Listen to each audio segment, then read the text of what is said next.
Et si le vaccin Covid avait financé l'empire du cancer? 52 milliards de dollars. C'est ce que Pfizer a investi dans les sociétés spécialisées dans les traitements anti-cancer juste après avoir engrangé les profits du vaccin. Red pill.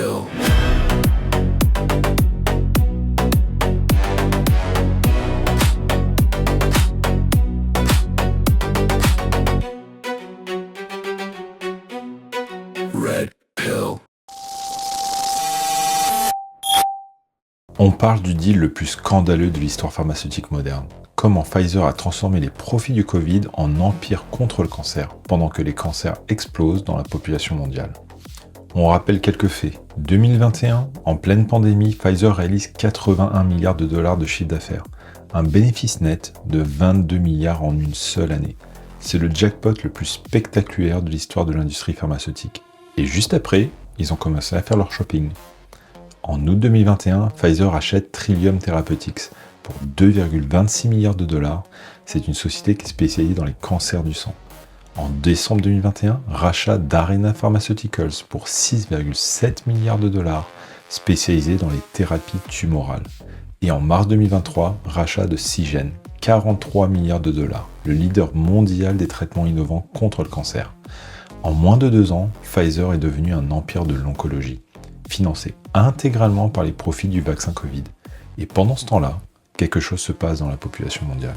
Les cancers explosent, des cancers foudroyants, agressifs, rapides. Les médecins leur ont même donné un nom, les turbocancers. Les études montrent des corrélations, pas des liens de causalité prouvés à ce stade, soyons précis, mais voilà ce qu'on sait avec certitude. Pfizer a commercialisé son vaccin avec une phase 3 pas tout à fait terminée, et ça c'est France Info qui le disait en juin 2021. Pfizer cumule 10 milliards de dollars de condamnations judiciaires en 30 ans.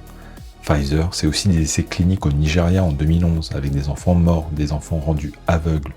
Pfizer, c'est 325 millions de dollars d'amende en 2014 pour fraude aux assureurs. Ce n'est pas une théorie, c'est leur dossier judiciaire. Alors voilà la question que personne ne pose. Si le vaccin ARN messager a contribué même partiellement à la hausse des cancers dans le monde, est-ce que Pfizer possède déjà, grâce au profit de ce vaccin, les solutions pharmaceutiques aux problèmes qu'ils auraient créés? Réfléchis juste une seconde, 2 possibilités seulement s'offrent. Première possibilité, c'est une coïncidence extraordinaire, du génie industriel pur. Pfizer a simplement bien anticipé un marché en croissance. La deuxième possibilité, c'est le coup parfait. Créer un problème, encaisser, breveter la solution et encaisser encore. Je ne te dis pas laquelle est vraie, je te dis juste que les deux sont sur la table. Et que les médias, eux, ont tourné la page depuis bien longtemps. Alors, tu as pris la pilule rouge? Bienvenue dans le monde réel. Like, commente, abonne-toi et surtout, réveille les autres en partageant. À bientôt.